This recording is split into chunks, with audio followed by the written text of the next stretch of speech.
Bismillahirrahmanirrahim. Assalamualaikum warahmatullahi wabarakatuh.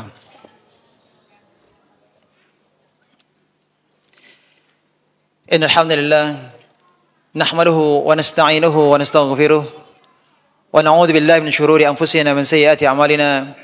May yahdihillahu fala mudilla lahu wa may yudlil fala hadiya lahu.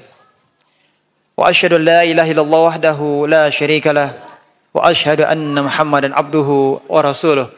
Allahumma salli wa sallim ala nabiyyina Muhammad wa ala alihi wa ashabihi wa man tabi'ahum bi ihsanin ila yaumiddin. Amma ba'd.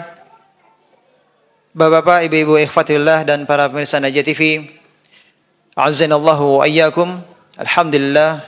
Alhamdulillahilladzi bi ni'matihi tatimmu shalihat.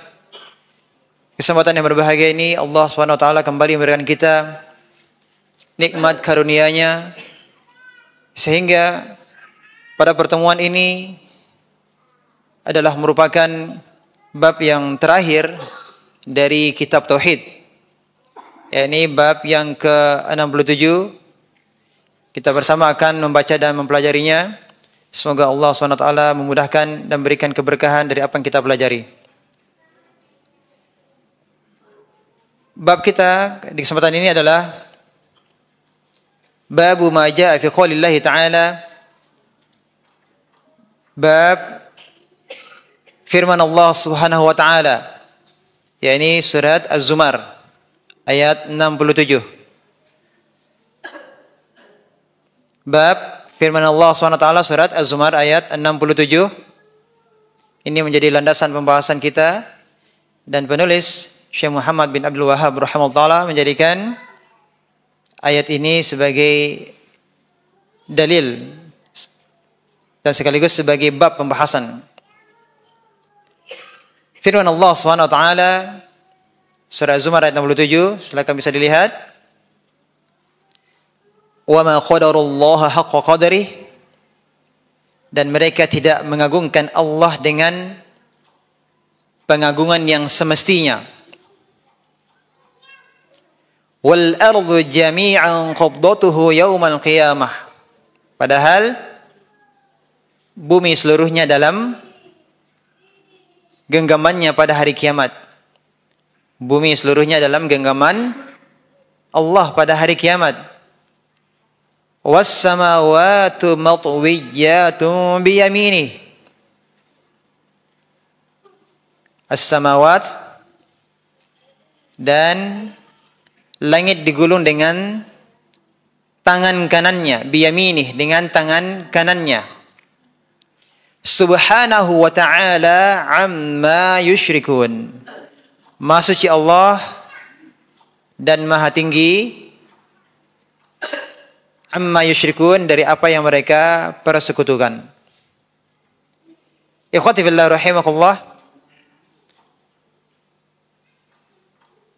Bab yang terakhir ini penulis menyebutkan padanya beberapa dalil. Kita dapati di sini dalil Al-Quran surah Az-Zumar ayat 67. Kemudian yang lainnya adalah hadis-hadis yang menjelaskan keagungan dan kekuasaan Allah Subhanahu wa taala. Jadi bab ini menjelaskan tentang apa? Keagungan dan kekuasaan Allah Subhanahu wa taala. Dan penulis bertujuan menulis bab ini dengan mendatangkan dalil-dalilnya menunjukkan keagungan dan kekuasaan Allah, dengan maksud apa? Untuk menunjukkan bahwasanya hanya Allah yang berhak, hanya Allah yang berhak dengan segala macam ibadah yang dilakukan oleh manusia. Hanya Allah yang berhak. Kenapa? Karena hanya Allah lah yang memiliki segala sifat kesempurnaan dan kemuliaan. Allah Maha Agung, Allah Maha Kuasa, sehingga hanya Allah lah yang berhak untuk diibadahi. Kalau kita lihat bagaimana penulis menyusun bab-bab dalam kitab Tauhid, kembali kita ke awal, maka kita akan dapati pada bab awal penulis mendatangkan dalil-dalil yang menjelaskan tentang keharusan mentauhidkan Allah Subhanahu wa taala. Di bab pertama berkaitan tentang apa? Kewajiban mentauhidkan Allah. Keharusan untuk mentauhidkan Allah Subhanahu wa taala. Kenapa? Karena hukumnya wajib. Mentauhidkan Allah hukumnya apa? Wajib. Dan di bab terakhir ini, bab yang ke-67, seakan-akan penulis ingin menyampaikan kepada kita bahwa siapa yang tidak mengagungkan Allah SWT, ini menjadi sebab hilangnya tauhid seseorang. Tidak mengagungkan Allah, sebab hilangnya tauhid. Adanya kesyirikan disebabkan karena tidak adanya pengagungan kepada Allah. Orang yang berbuat syirik karena dia tidak mengagungkan Allah. Kalau seseorang mengagungkan Allah, maka dia tidak akan berbuat syirik. Kemudian, tidak mengagungkan Allah, ini adalah sebab timbulnya kesyirikan. Ya, tidak mengagungkan Allah, sebab timbulnya kesyirikan. Jadi pembahasan bab kita kali ini adalah berkaitan tentang keagungan dan kekuasaan Allah SWT. Mengagungkan Allah artinya mentauhidkan Allah dan menyucikannya dari kesyirikan. Sekali lagi, mengagungkan Allah artinya apa? Mentauhidkan Allah dan menyucikannya dari kesyirikan. Kita kembali kepada dalil yang pertama, surah Az-Zumar ayat 67. Penulis ingin menyampaikan kepada para pembaca bahwa ayat ini adalah di antara dalil yang menunjukkan akan keagungan dan kekuasaan Allah Subhanahu wa taala. Mana yang menunjukkan hal tersebut? Ada beberapa sisi yang bisa kita lihat yang menunjukkan akan keagungan dan kekuasaan Allah. Yang bagian yang pertama, potongan ayat wa ma qadarullah haqqa qadrih, dan mereka tidak mengagungkan Allah dengan pengagungan yang semestinya. Mereka tidak mengagungkan Allah dengan semestinya. Ini yang pertama, ini menunjukkan bahwa Allah mencela orang-orang yang tidak mengagungkannya. Berarti ini menunjukkan adanya keagungan Allah SWT. Berarti adanya keharusan untuk mengagungkan Allah SWT. Oleh karenanya Allah mencela ya orang-orang yang tidak mengagungkannya sebagaimana mestinya. Jadi kita mengagungkan Allah SWT sebagaimana yang Allah inginkan. Tidak kita mengagungkan Allah sesuai dengan kehendak hati kita. Karena kita adalah hamba dan kita harus patuh taat seperti yang apa Allah inginkan. Allah Maha Agung, dan bagaimana kita beribadah kepadanya, bagaimana kita mengagungkan Allah, ikutilah sebagaimana yang Allah inginkan. Maka di sini Allah katakan mereka tidak mengagungkan Allah dengan pengagungan yang semestinya. Berarti di sini menetapkan adanya keagungan Allah. Sisi pendalilan yang kedua dari ayat ini adalah wal ardu jami'an qabdatuhu yaumal qiyamah was samawati matwiyatun bi yaminih. Ini bagian yang kedua. Padahal bumi seluruhnya dalam genggaman Allah pada hari kiamat dan langit digulung dengan tangan kanannya. Pada bagian ini bahwasanya bumi berada dalam genggaman Allah dan langit nanti akan digulung oleh Allah SWT. Ini menunjukkan apa? Bukti keagungan Allah. Ini adalah bukti keagungan Allah. Kemudian bagian yang ketiga adalah pada akhir ayat, Subhanahu wa ta'ala amma yusyrikun. Maha suci Allah dan maha tinggi dari apa yang mereka persekutukan. Ini adalah merupakan penyucian dari Allah sendiri. Penyucian Allah terhadap dirinya. Sehingga Allah katakan subhanah. Maha suci Allah. Allah yang menyucikan dirinya sendiri. Jadi bagian ayat ini adalah penyucian Allah terhadap dirinya. Dan sekaligus ini adalah merupakan penetapan kesempurnaan Allah. Ketika Allah menyucikan dirinya dari segala kekurangan, Allah mensucikan dirinya dari berbagai kesyirikan.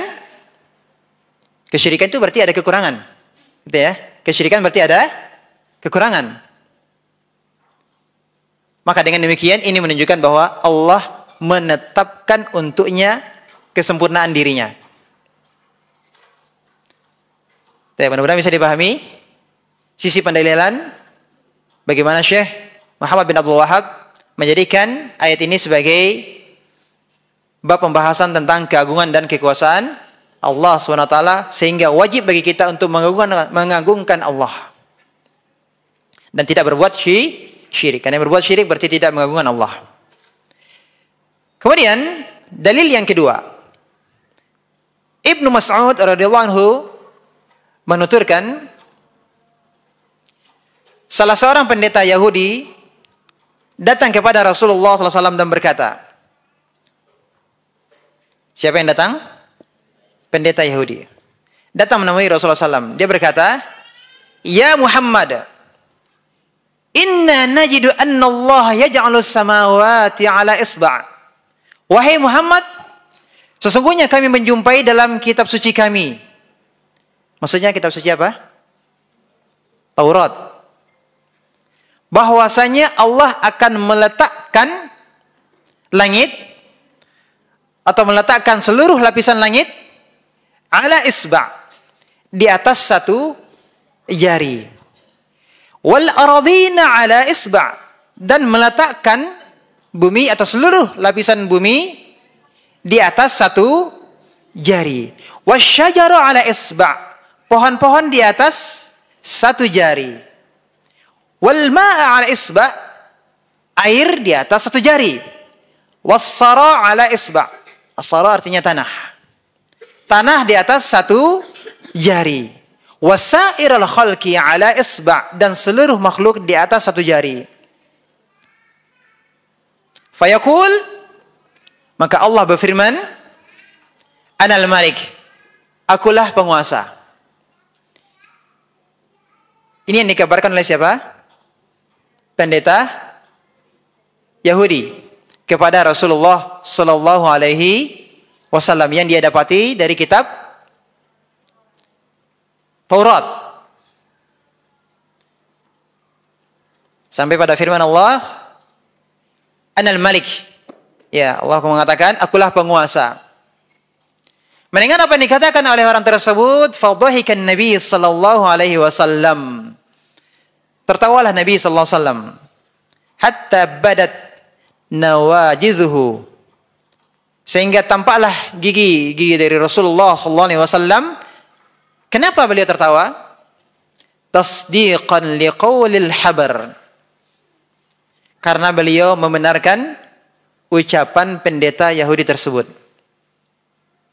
Thumma qara'a, kemudian Rasulullah sallallahu alaihi wasallam membacakan firman Allah Subhanahu wa taala, ayat yang kita pelajari tadi, wa ma qadarullaha haqqa qadrih, dan mereka tidak mengagungkan Allah dengan pengagungan yang sebenar-benarnya.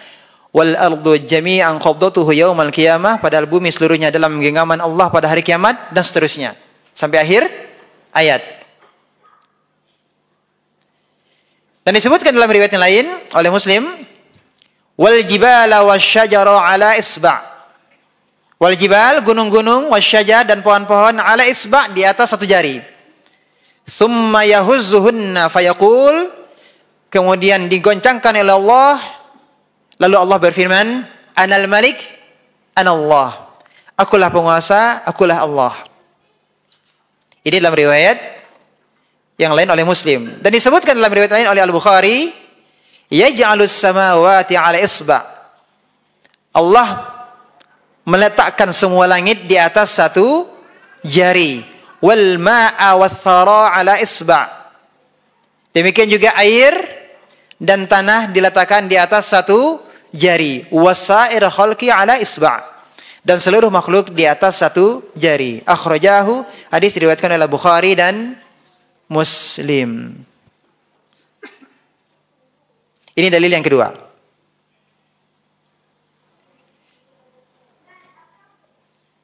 Jadi kita dapati bahwa ada seorang pendeta Yahudi datang kepada Nabi sallallahu alaihi wasallam dan menyebutkan tentang sifat-sifat Allah yang dia dapati di mana? Dalam Taurat. Ini adalah sisi pendalilan yang pertama. Ini menunjukkan keagungan Allah yang didapati oleh pendeta tersebut di dalam kitab Taurat. Menunjukkan apa? Keagungan Allah Subhanahu wa taala. Dan Nabi tertawa karena membenarkan ucapan pendeta Yahudi tersebut.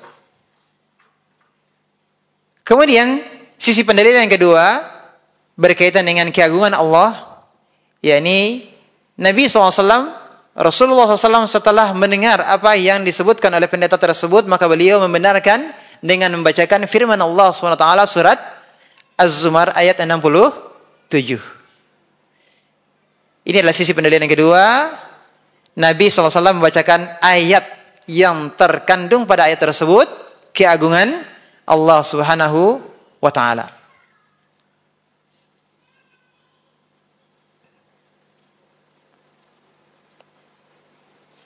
Baik, kemudian dalil yang ketiga.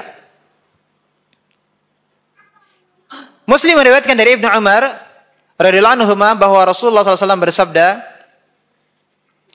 "Yaqdi Allahu as-samawati yaumal qiyamah, thumma ya'khudhuhunna bi yadihi al-yumna, thumma yaqul ana al-malik. Aina al-jabbarun? Aina al-mutakabbirun? Thumma yatwi al-aradina as-sab'a, thumma ya'khudhuhunna bi shimalihi, thumma yaqul ana al-malik. Aina al-jabbarun? Aina al-mutakabbirun?" Allah akan menggulung as-samawat, seluruh lapisan langit pada hari kiamat. Tsumma ya'khudhuhunna bi yadihil yumna, kemudian diambil dengan tangan kanannya. Lalu Allah mengatakan, "Anal Malik, akulah penguasa." Ainal jabbarun? Di manakah orang-orang yang berlaku lalim? Di mana orang-orang yang selalu berbuat kezaliman dan senantiasa melakukan permusuhan? Itu yang dimaksud dengan al-jabbarun. Orang-orang yang congkak. Ainal mutakabbirun? Kemudian Allah bertanya, di manakah orang-orang yang sombong? Orang-orang sombong adalah orang-orang yang menolak kebenaran dan meremehkan orang lain. Itu adalah al-mutakabbirun. Kemudian Allah menggulung seluruh lapisan bumi yang 7, lalu mengambilnya dengan tangan kirinya. Bishimali. Sini ada catatan dalam masalah ini berkenaan dengan lafaz riwayat bishimali, dengan tangan kirinya. Khilaf para ulama dalam masalah ini. Dengan tangan kirinya. Banyak dari ulama yang menyatakan bahwa penyebutan lafaz bishimali adalah lafaz yang syadz. Tidak benar penyebutan lafaz bishimali, dengan tangan kirinya. Apa sebab? Karena dalam riwayat yang lain, dalam riwayat Muslim disebutkan kilta yadaihi yamin. Kedua tangan Allah adalah yamin. Kilta yadaihi yamin. Kedua tangan Allah SWT adalah kanan. Kedua-duanya adalah kanan. Dan lafaz yang mahfuz, lafaz yang terjaga adalah biyadihil ukhra, dengan tangannya yang lain, dengan tangannya yang lain. Dan sekali lagi bahwa pendapat yang lebih kuat adalah kilta yadaihi yamin, kedua tangan Allah adalah kanan. Taruhlah seandainya Ya, lafadznya adalah bishimalihi, dengan tangan kirinya. Seandainya lafadz ini adalah lafadz yang benar, bishimalih, dengan tangan kirinya. Seandainya pun ini lafadz yang benar, tidak dipahami sebagaimana tangan kiri makhluk. Kalau tangan kiri makhluk pasti ada kekurangannya. Pasti ada kekurangannya. Kita tidak menggambarkan tentang Allah, mensifati Allah dengan gambaran yang kita lihat di alam semesta ini. Kenapa? Karena akal kita terbatas. Dan kita berimajinasi, kita membayangkan sesuatu berdasarkan pengetahuan kita. Berdasarkan apa yang kita lihat. Berdasarkan apa yang kita dengar. Berdasarkan apa yang kita ketahui. Dan ilmu kita sangat terbatas.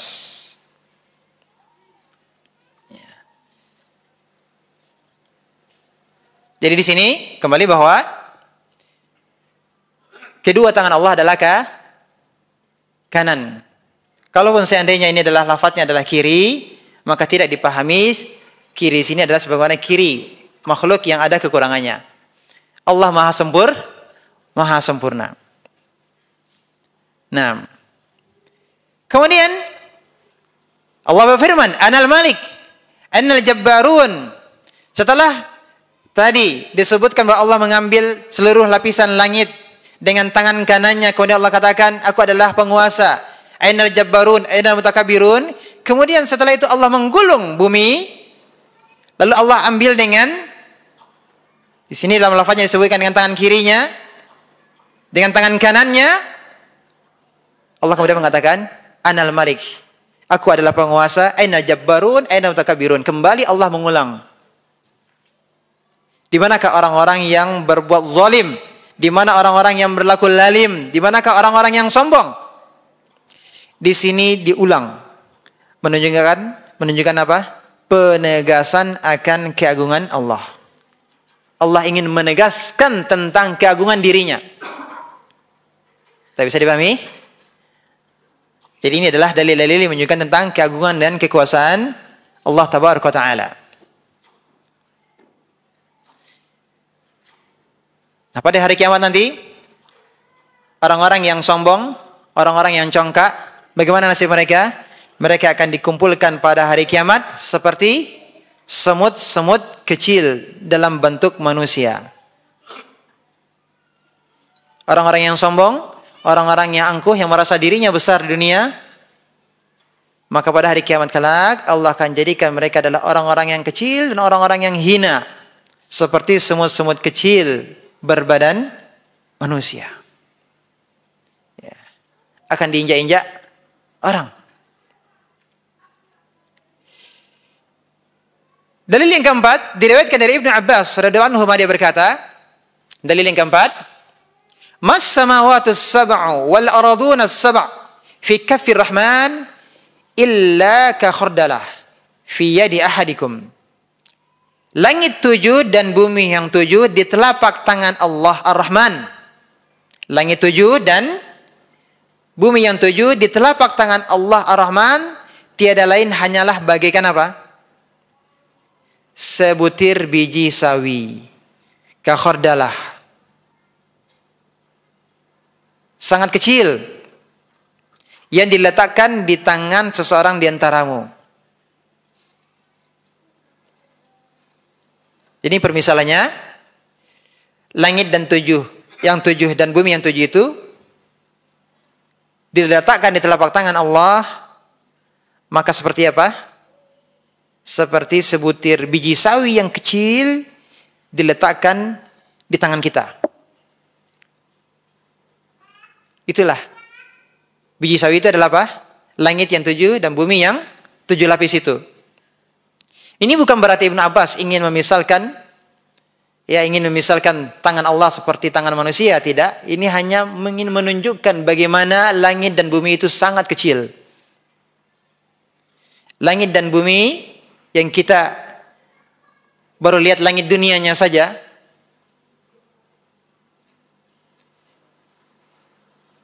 ini semuanya kalau dikumpulkan di tangan Allah itu seperti biji sawi yang berada di tangan kita. Itu langit dan bumi. Lalu bagaimana dengan manusianya? Itu langit dan bumi. Bagaimana dengan kitanya?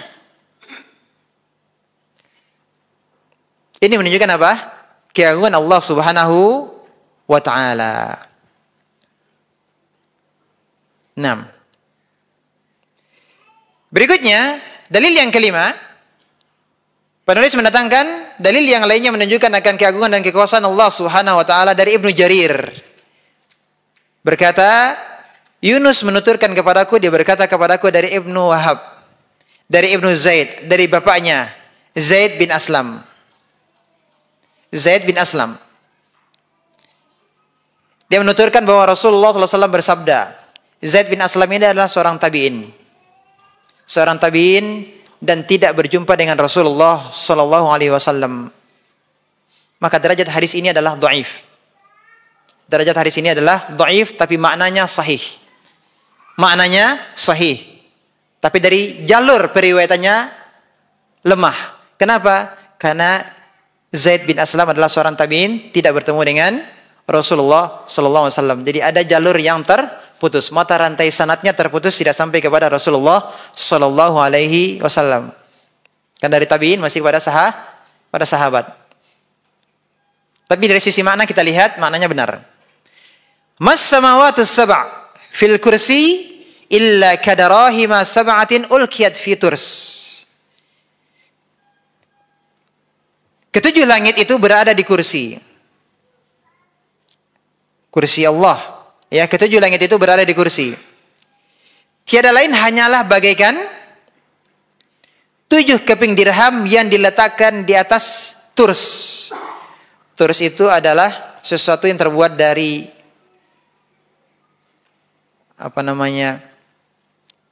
sejenis kayu, ya, untuk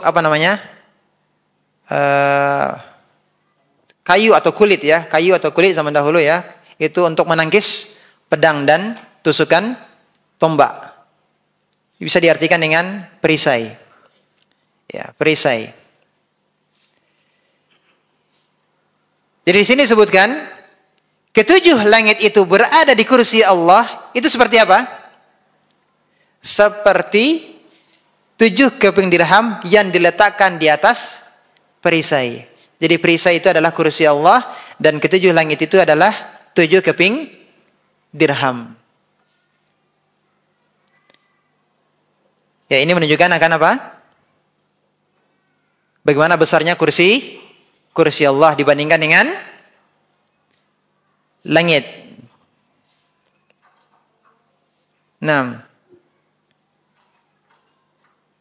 Kemudian dalil yang ke-6, Ibnu Jarir berkata juga, dan Abu Dzar radhiyallahu anhu menuturkan, aku mendengar Rasulullah SAW bersabda, mal kursiyyu fil arsh illa ka halqatin min hadid ulqiyat baina zuhrai falah minal ard. Kursi itu berada di arsy tiada lain hanyalah bagaikan sebuah gelang besi yang dicampakkan di tengah padang pasir.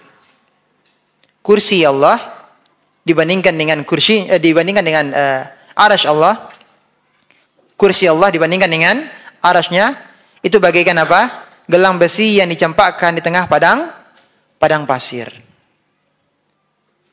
Kita ketahui firman Allah SWT yang dibacakan oleh Imam tadi, wasi'a kursiyyuhus samawati wal ardh. Kursi Allah itu meliputi apa? Langit dan bumi. Kursi Allah meliputi langit dan bumi.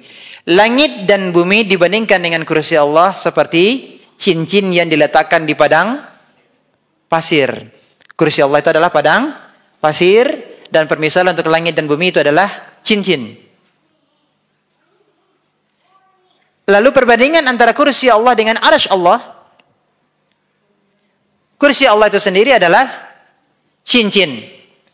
Dan arsy Allah itu permisalannya seperti padang pasir.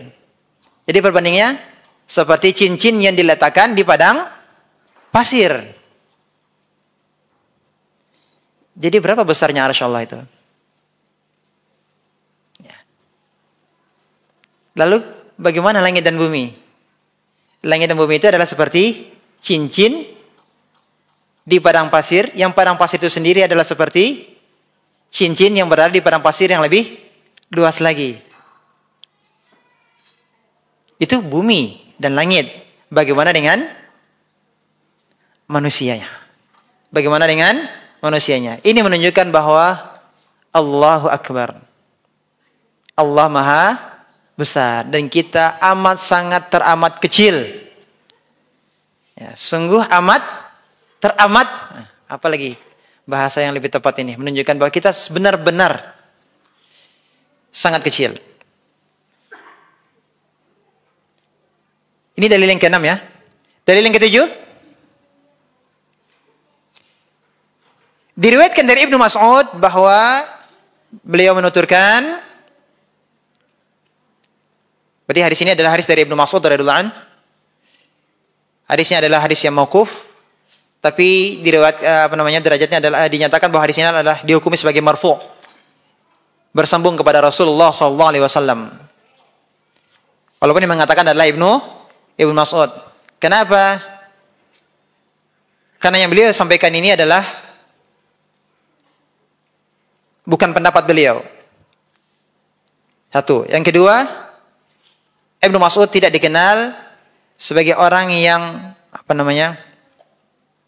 mengambil dari beliau cerita-cerita Israiliyat. Ya, tidak dikenal Ibnu Mas'ud mengambil cerita-cerita Israiliyat. Apa yang beliau katakan? Bainas sama'id dunya wallati taliha 500 'am. Antara langit yang paling bawah dengan langit berikutnya jaraknya berapa? Antara langit yang paling bawah dengan langit berikutnya jaraknya berapa? 500 'am, 500 tahun. 500 tahun apa? 500 tahun perjalanan. Ini jarak antar yang paling bawah dengan langit berikutnya. Wa baina kulli sama'in wa sama'in 500 'am. Dan antara setiap langit jaraknya 500 tahun. Antara setiap langit jaraknya 500 tahun. Wa baina as-sama'i as-sabi'ah wal kursi 500 'am. Antara langit yang ketujuh dengan kursi jaraknya 500 tahun. Langit yang ketujuh dengan kursi jaraknya 500 tahun. Wa bainal kursiyyi wal ma', antara kursi dan samudera air jaraknya adalah 500 'am, 500 tahun juga. Wal arsh fauqal ma', sedangkan arsh berada di atas samudera air tersebut. Wallahu fauqal arsh, dan Allah berada di atas arsh. La yakhfa alaihi syai'un min a'malikum, tidak tersembunyi bagi Allah suatu apapun dari perbuatanmu sekalian. Diriwayatkan oleh akhrajahu Ibnu Mahdi an Hammad ibn Salamah an Asim an Zir an Abdullah ibn Mas'ud. Diriwayatkan oleh Ibnu Mahdi dari Hammad bin Salamah, dari Asim, dari Zir, dari Abdullah ibn Mas'ud. Dan diriwayatkan dengan lafaz seperti ini oleh Al-Mas'udi dari Asim, dari Abu Wa'il, dari Abdullah. Demikian dinyatakan oleh Adz-Dzahabi. Lalu dia berkata, asar tersebut diriwayatkan melalui beberapa jalan. Dan hadis ini, asar ini derajatnya adalah hasan, berarti sahih. Nah, tapi ikhwati fillah rahimakumullah,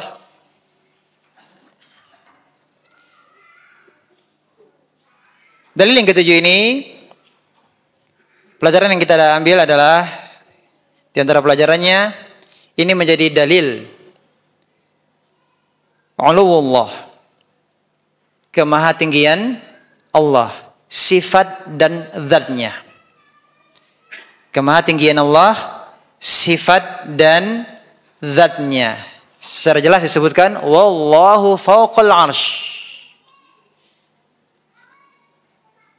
Ya. Ini sudah disebutkan tentang apa? berbicara tentang langit.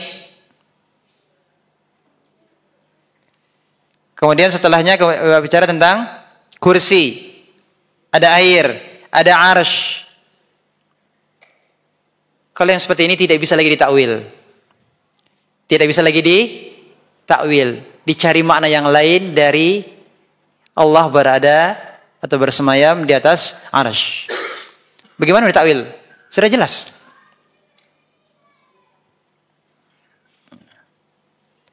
Wallahu fawqal arsy. Ini jelas. Dan sekaligus la yakhfa alaihi syai'un min a'malikum.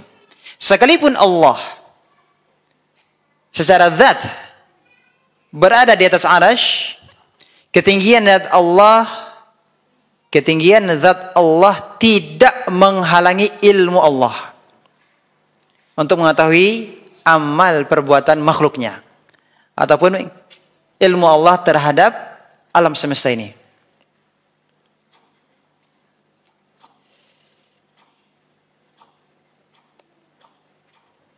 Inilah yang dimaksud dengan huwal awwalu wal akhir wal zahiru wal batin. Dialah yang awal dan dialah yang akhir dan dialah yang zahir dan dialah yang batin. Nah, siapa yang paham yang dimaksud dengan zahir dan batin? Al-zahir artinya adalah Allah berada di atas dari segala-galanya. Berada tinggi di atas makhluknya. Itu yang maksud dengan al-zahir. Wal batin maksudnya adalah Allah Maha mengetahui segala sesuatunya. Sekalipun Allah adalah al-zahir, tinggi di atas makhluknya, akan tetapi Allah adalah al-batin. Ketinggian Allah tersebut tidak menghalanginya untuk mengetahui apapun yang terjadi di alam semesta. Itulah yang dimaksud dengan al-batin. Sama seperti ungkapan tadi, wallahu fawqal arsy la yakhfa 'alaihi syai'un min a'malikum. Allah berada di atas arsy, namun juga tidak tersembunyi, tidak tersembunyi bagi Allah sesuatu apapun dari perbuatan kalian, min a'malikum, dari perbuatan kalian. Allah mengetahui apa yang kita perbuat. Meskipun Allah secara zat berada di mana? Fawqal arsy. Ya, Allah berada di atas arsy. Jadi ini adalah juga dalil yang menunjukkan apa? Kemahakuasaan Allah, keagungan Allah. Dalil yang terakhir, dalil yang ke-8. Al-Abbas bin Abdul Muttalib radhiyallahu anhu menuturkan bahwa Rasulullah SAW bersabda, hal tadrun kam bainas sama'i wal ard? Qulna Allahu wa rasuluhu a'lam. Qal bainahuma masiratu 500 sanah. Wa min kulli sama'in ila sama'in masiratu 500 sanah. Wa kithafu kulli sama' masiratu 500 sanah. Wa baina as-sama'i as-sabi'ah wal 'arsy bahr. Baina asfalihi wa 'alahu kama baina as-sama'i wal ard. Wallahu ta'ala fawqa dhalik wa laysa yakhfa 'alaihi syai'un min a'mali bani Adam. Akhrajahu Abu Dawud wa ghairuh. Tahukah kamu sekalian berapa jarak antara langit dengan bumi? Berapa jaraknya? Kami menjawab, Allah wa rasuluhu a'lam. Allah dan Rasulnya lebih mengetahui.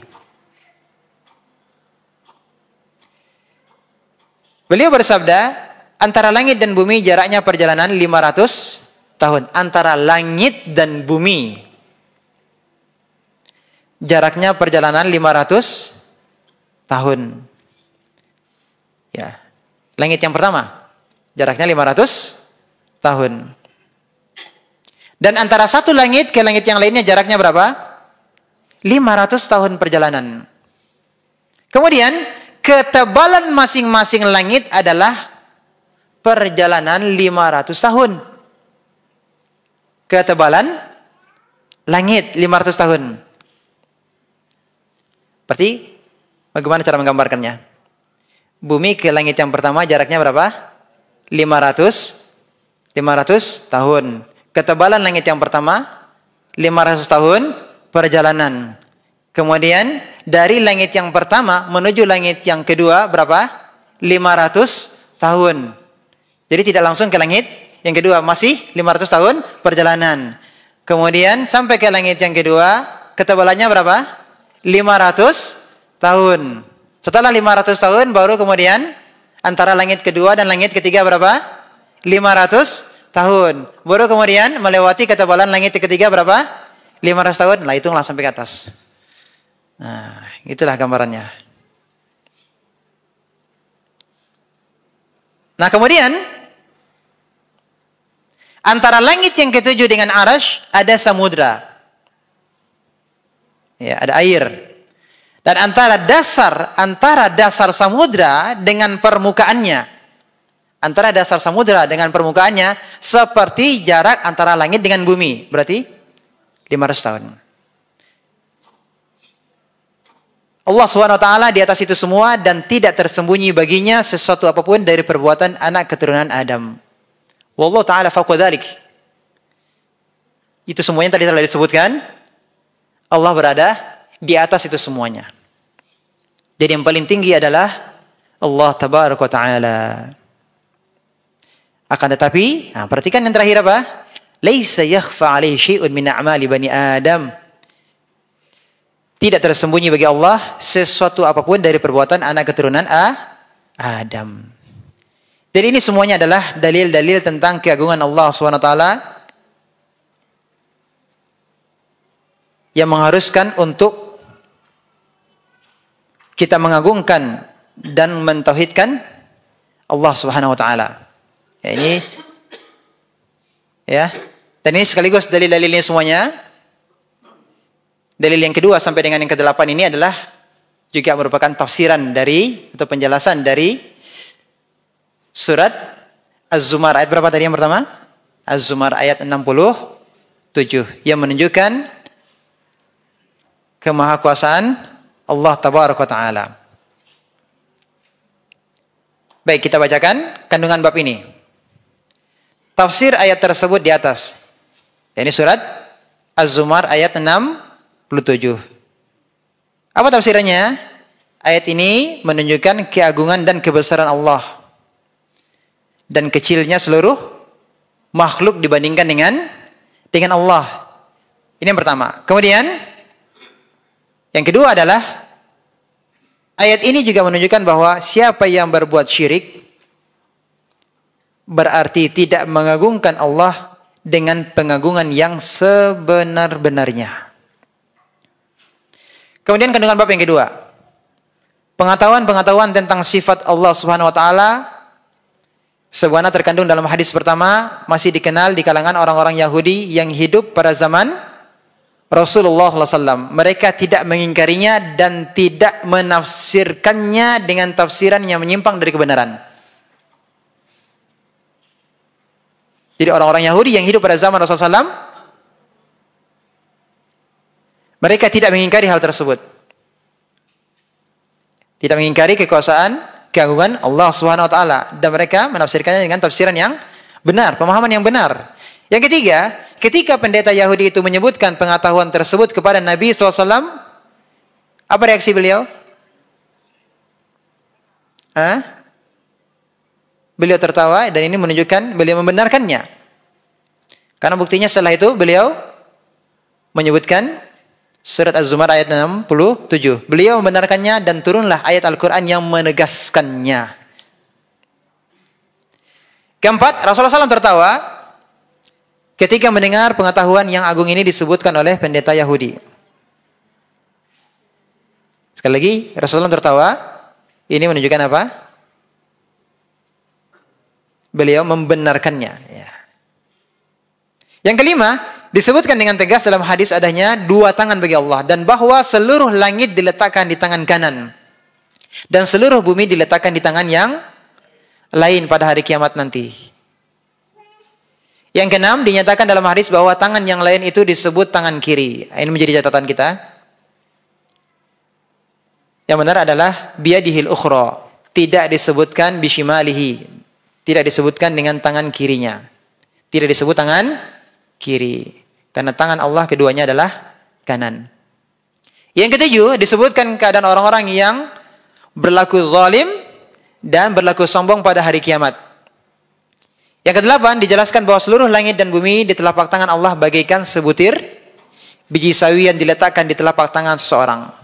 Yang kesembilan, besarnya atau luasnya kursi dibandingkan dengan langit. Yang kesepuluh, besarnya atau luasnya arsy dibandingkan dengan kursi. Yang ke-11, arsy bukanlah kursi. Dan arsy bukanlah samudra. Yang ke-12, jarak antara langit yang satu dengan langit yang lain perjalanannya berapa? 500 tahun. Ini antar langit. Yang ke-13, jarak antara langit yang ke-7 dengan kursi. Langit yang ke-7 dengan kursi 500 tahun perjalanan.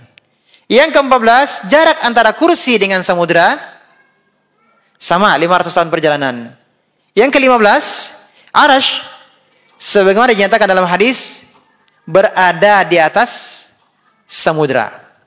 16, Allah berada di atas arsy. 17, jarak antara langit dan bumi ini 500 tahun perjalanan. 18, masing-masing langit tebalnya perjalanan 500 tahun. 19, yang terakhir, samudra yang berada di atas seluruh langit itu antara dasar dengan permukaannya berapa jaraknya? 500 tahun. Wallahu ta'ala a'lam. Hanya Allah yang maha mengetahui.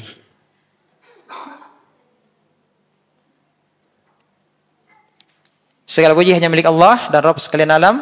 Semoga salawat dan salam senantiasa dilimpahkan oleh Allah kepada junjungan kita, Nabi kita Muhammad SAW, kepada keluarga dan para sahabatnya. Sangat tepat sekali beliau menetapkan bab yang terakhir, bab apa? Keagungan Allah Subhanahu wa taala. Karena sebab-sebab kesyirikan adalah disebabkan karena kurangnya pengagungan atau tidak adanya pengagungan terhadap Allah Subhanahu wa taala. Maka siapa yang ingin sempurna tauhidnya, maka hendaklah dia memperbesar. Ya, dia mempelajari tauhid. Ya, dan membesarkan pengagungannya terhadap Allah Subhanahu wa taala, dan itu perlu dilatih. Dan itu tidak mudah. Dimulai dari apa? Di antaranya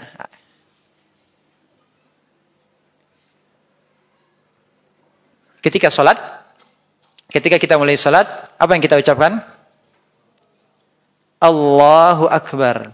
Allah Maha Besar. Maka seluruh urusan kecil, seluruh permasalahan kecil, maka kita mencoba untuk tidak membawa segala urusan yang bukan urusan salat, jangan dibawa ke dalam salat. Ya, pikiran-pikiran, ya, hal-hal yang lainnya yang menjadikan kita tidak khusyuk, maka kita berjuang, kita berusaha untuk menjadikan diri kita khusyuk. Dan seperti kalau tidak salah perkataan Al-Imam Ibnu Qayyim rahimahullah taala, ketika seorang mengangkat tangan takbir Allahu Akbar, seakan-akan dia membuang ke belakangnya dunianya. Yang diagungkan hanyalah Allah Subhanahu wa taala. Ya. Allahu Akbar, Allah Maha Besar. Demikian juga setiap perpindahan gerakan kita terus diingatkan, ya. Selain dari ruku ke i'tidal, ya. Apa yang kita ingatkan? Diingatkan terus Allahu Akbar. Allahu Akbar. Kita diingatkan kembali, khusyuk lagi, ingat lagi, khusyuk lagi. Ya. Senantiasa kita bermunajat kepada Allah Subhanahu wa taala. Kita fokuskan diri kita rendahkan diri kita, dan kita hadirkan pengagungan kita kepada Allah Subhanahu wa taala. Barang siapa yang bisa mengagungkan Allah di saat salatnya, maka dia akan terjaga dari berbagai maksiat dan dosa. Inna salata tanha 'anil fahsya'i wal munkar. Kenapa ada orang berbuat fahsya, ada orang berbuat munkar? Ya, tadi karena lemahnya pengagungannya terhadap Allah Subhanahu wa taala, dan ini dilatih dengan salat. Allah Ta'ala alam, alhamdulillah selesai pembahasan kita 67 bab dari kitab Tauhid. Tanggal berapa sekarang? Tanggal 5 Rabiul Awal. Ya, 1447, alhamdulillah. Dan terakhir sebagai penutup, tentu ini nasihat untuk kami sendiri dan kita semuanya, kita terus belajar Tauhid. Dan Tauhid ini adalah ilmu yang harus dimurojaah. Para ulama pun mereka saling mengingatkan. Mereka saling membacakan kitab Tauhid ini antar sesama mereka. Ya, untuk saling mengingatkan. Padahal kebanyakan mereka sudah hafal. Ya, tapi untuk saling mengingatkan. Sekali lagi, Tauhid adalah ilmu yang harus dimurojaah, yang diulang-ulang. Dan tidak hanya dibaca saja. Tapi ilmu Tauhid ini adalah ilmu yang butuh penerapan. Praktek. Pengamalan, bukan hanya sekedar maklumat, bukan hanya sekedar pengetahuan, tapi butuh praktek. Disebutkan bagaimana bahayanya riya. Ya. Berarti kita harus ikhlas pada Allah SWT, berkaitan dengan iman kepada Allah, takdir, maka kita harus husnuzon, tidak suuzon. Ya, sabar, kita harus praktek sabar, ya. Iman kepada takdir, ya. Bukan berarti tamat dari kitab Tauhid kemudian kita menjadi pakar, menjadi ahli Tauhid, kemudian jaminan surga. Belum tentu. Ya, tidak ada jaminan. Bukan menjadi pakar, sekedar tahu, tapi yang paling penting adalah amalnya. Ya. Pengagungan kita kepada Allah dengan menjauhi segala bentuk kesyirikan. Jadi, yang kedua adalah kita terus semangat belajar Tauhid. Terus semangat belajar, kemudian diamalkan dan didakwahkan. Didakwahkan. Minimal keluarga kita dan masyarakat kita butuh kepada orang-orang yang mendakwahkan Tauhid. Karena di masyarakat kita banyak juga kita dapati penyembah-penyembah kuburan, dukun, ya, peramal-peramal yang mengetahui, yang mengklaim diri mereka tahu ilmu ghaib, ya, tukang ramal, penyihir, tukang santet, orang-orang yang pakai jimat banyak. Banyak. Dan tidak lupa kita bersyukur, ya, dengan selesainya kita di kesempatan ini kita telah selesai membacakan kitab Tauhid ini, dan tentu kita mendoakan penulisnya. Tidak lupa untuk mendoakan penulisnya. Semoga balasan pahala yang besar Allah berikan kepada penulisnya, yakni siapa? Syekh Muhammad bin Abdul Wahhab. Antum sudah tahu tak apa isinya? Dari awal sampai akhir, apakah ada yang menyesatkan? Apakah ada yang keliru? Apa isinya? Isinya semuanya adalah Al-Quran, hadis. Kandungan bab hanya inti-intinya saja. Ringkas. Ya, hanya ringkas saja, poin-poinnya saja. Ya, tidak banyak dari ucapan beliau. Tidak banyak dari ucapan beliau. Itu hanya poin-poin penting saja. Ya, catatan-catatan kandungan bab. Hanya itu saja. Ya. Sampai bab pun tidak boleh tuliskan, ya. Kebanyakan kita dapat, ya. Babnya dari apa? Dalil. Dalil. Yang ada itu di buku-buku terjemahan. Itu dari mana? Dari penerbit. Makanya ketika menyampaikan tentang kitab Tauhid ini, anak ambil dari bahasa Arabnya, membacakan langsung apa yang menjadi babnya. Bisa dipahami? Jazakallahu khairan. Semoga Allah memberikan balasan kepada beliau penulis. Walaupun banyak orang yang tidak suka dengan Tauhid ini, kemudian memfitnah, ya, memfitnah beliau dan memfitnah orang-orang yang mempelajari kitab Tauhid ini dengan istilah apa? Wahabi. Dari mana Wahabi? Ada yang mengatakan Wahabi kalau dinisbatkan kepada Muhammad bin Abdul Wahhab berarti dia tidak paham bahasa Arab. Kenapa? Itu dinisbatkan kepada ayahnya Abdul Wahhab. Nama beliau adalah Muhammad. Harusnya Muhammadi, bukan Wahabi. Abdul Wahhab itu adalah bapaknya. Jadi kalau mau disebut harusnya adalah ini ajaran Muhammadi. Kalau mau dikatakan demikian, ya, kalau mau dinisbatkan kepada penulisnya. Jadi orang mengatakan Wahabi, orang yang tidak bisa bahasa Arab, tidak paham bahasa Arab. Tapi itulah kalau sudah buta mata hatinya, ya apapun juga tidak ada malunya. Ya, tidak takut juga, tidak takut dosa, memfitnah. Akan tapi lihatlah bagaimana sejarahnya Muhammad bin Abdul Wahhab terlihat dengan jelas. Bapak, ibu-ibu yang sudah umroh, yang sudah haji, lihatlah bagaimana ya kerajaan Saudi buah dari dakwah tauhid apa? Tegak syariat Islam. Tegak syariat Islam. Itu buah dari apa? Buah dari dakwah tauhid. Sudah ratusan tahun. Ya, syariat Islam tegak di Saudi. Kesyirikan dan maksiat ada di mana-mana, pasti ada, tapi tidak nampak terang-terangan. Yang dibesar-besarkan adalah media yang membesar-besarkannya. Entah di mana itu dibesarkannya. Ya. Kesyirikan dan maksiat itu pasti ada. Selagi iblis masih ada, kesyirikan dan maksiat itu pasti ada dimanapun. Tapi tidak berani terang-terangan. Ya. Lihatlah bagaimana ratusan tahun sebelumnya Arab Saudi adalah negara yang tercerai-berai. Banyak terjadi kesyirikan. Oleh karena itu terakhir kita berdoa kepada Allah SWT. Terus kita berdoa semoga kita diberikan taufik untuk berilmu tauhid, beramal dan mendakwahkannya, dan kita wafat di atas tauhid. Dan semoga Allah SWT mengampuni dosa-dosa kita, dosa kedua orang tua kita, dosa guru-guru kita, dosa orang-orang yang telah berbuat baik kepada kita. Dan siapa di antara kita yang sakit, semoga Allah segera sembuhkan. Bagi orang-orang yang mengalami kesulitan kehidupannya, semoga Allah lapangkan, Allah mudahkan segala urusannya, dan Allah jadikan umur kita adalah umur yang berkah, dan semoga kita husnul khatimah di atas tauhid, dan kita dikumpulkan bersama kekasih kita yang tercinta Rasulullah sallallahu alaihi wasallam. Wassallallahu Nabi Muhammadin wa alihi wasallam. Untuk pertemuan yang akan datang, ini ada dari jamaah yang mengusulkan kita mempelajari kitab Al-Aqidah Al-Wasithiyah. Tapi kalau Anda sendiri sebenarnya masih ingin untuk murajaah lagi, mengulang kembali tapi dengan ringkas. Ya, kalau kemarin kan kita per bab ya.